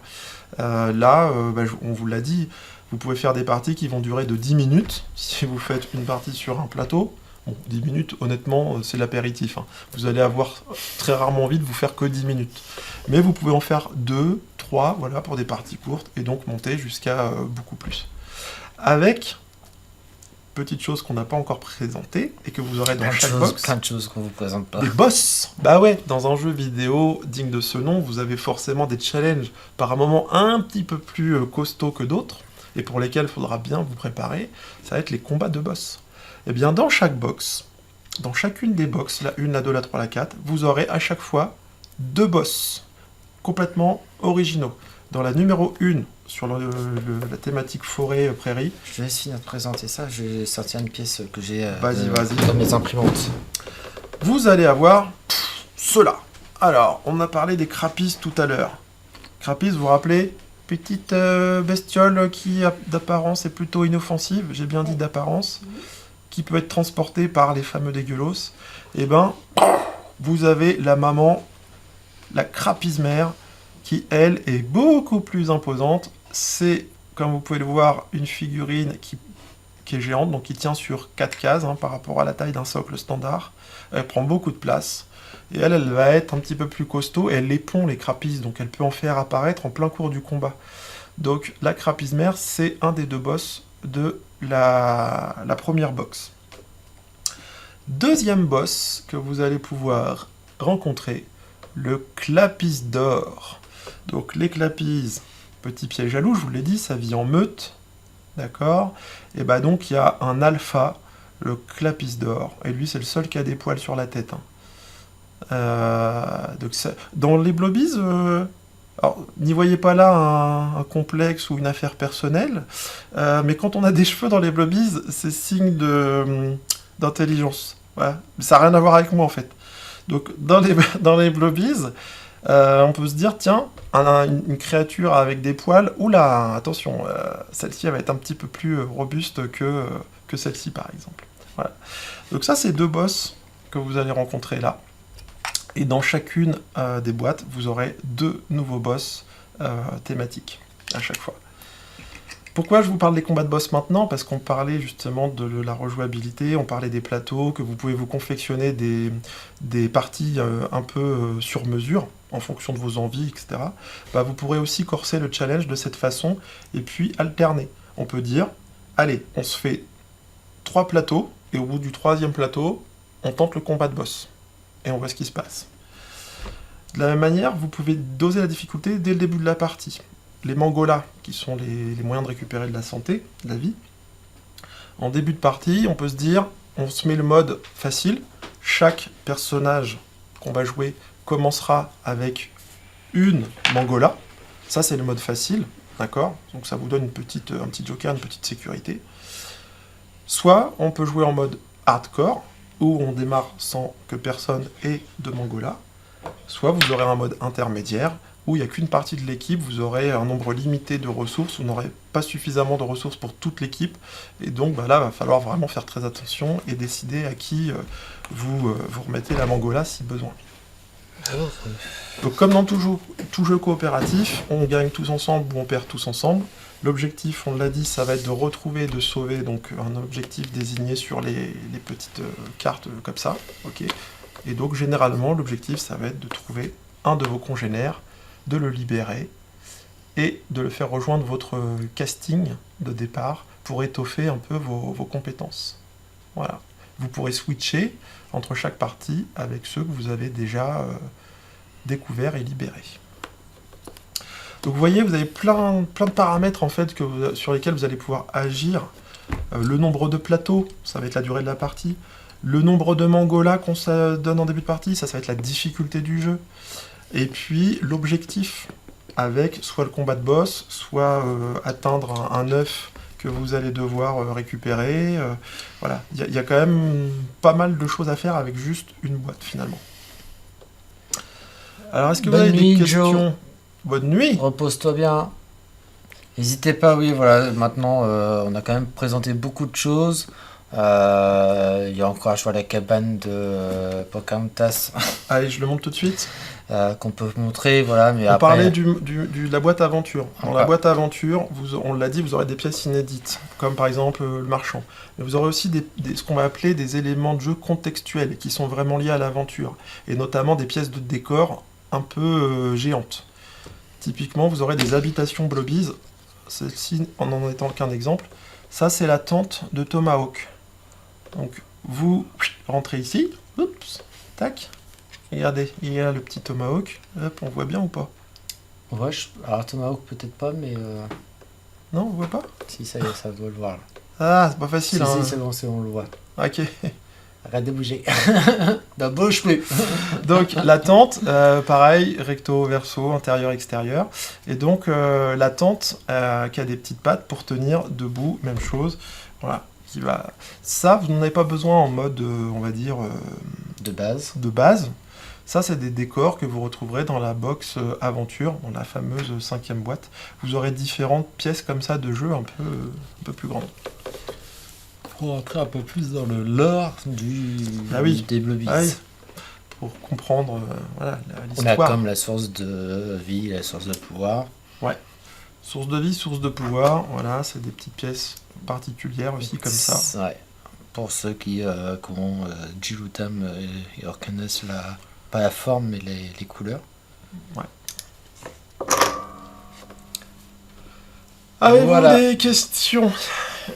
N'hésitez pas. En attendant, voir si vous avez des questions. Le prochain live sera peut-être autour d'une partie. Ouais. Je pense qu'on pourra faire une partie sur 2-3 terrains différents. On essaiera de mettre les caméras de façon à ce que ce soit visible. Mais je pense que ça peut être bien de faire une partie entre guillemets d'initiation, de démonstration. Ce qu'il faut savoir, c'est que sur les différents stands qu'on va faire à partir de maintenant, les Blobies, le jeu est testable sur des petites parties de 20 minutes. Ouais, à peu près c'est le format qu'on s'est donné. Ouais, pour pouvoir aussi donner la possibilité à plus de personnes de tester. Et puis ça permet aussi de mettre juste un pied et de se dire est-ce que ça me plaît, est-ce que ça me plaît pas. Et puis voilà, de suivre le projet à travers les réseaux sociaux et à travers son actualité, aussi sur le site internet, parce que comme Guillaume l'a dit, le site Jilutam va se trouver coupé en deux. Une partie Jilutam que vous connaissez déjà, pour ceux qui connaissent le site, et une partie Blobies, où on va commencer à travailler dessus et à mettre aussi un peu l'actualité du jeu. Et dès qu'on va se rapprocher, on n'a pas encore défini vraiment de planning pour le financement participatif. On se laisse de la marge pour l'instant. On préfère pas trop annoncer. On voit comment on est.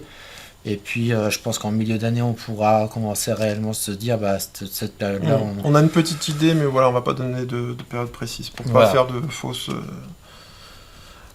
Puis pas se mettre la pression, tout simplement aussi, parce qu'on s'était mis peut-être un peu la pression sur... on va attendre de voir aussi ce qu'on disait, niveau santé, tout ça. Oui. Hein, on est un petit je vois peu pas de quoi il parle. Bon. On va attendre de voir de quoi tu parles? Je sais pas. T'as pas la santé, t'as pas la forme? Non, non, T'as non. des formes, Je- t'as pas la Je forme? je sais pas si on parlait de moi, mais... Ah, bah, je pense qu'on parlait de toi. Ok, donc est-ce que vous avez des questions? C'est le moment. Non, a Allez-y. priori, ils ont pas de questions, ils sont sages. Il y a encore du monde ou pas? Oui, ils sont encore 11. 11 courageux. Ou alors ils se sont dormis devant l'écran. Ils sont peut-être en lurk. Ah oui. Ils sont Ah peut-être- oui, tu sais, le lurk. Eh ben écoute, est-ce qu'on avait d'autres choses à présenter? Je crois pas. Bah non, on a fait C'est le quand tour. même du sacrées informations. Sacrées infos, ouais. Julotam, c'est bon, on a tout dit. Non, Pas de questions. pas de questions. Bon, pas de questions. En effet, après, ça peut paraître complexe encore en termes de règles de jeu, tout C'est ça, normal. Il mais est c'est très, très, très complètement accessible. normal. C'est complètement normal. Je pense que pour des gens qui jouent, qui ont l'habitude de jouer, ça paraît pas obscur.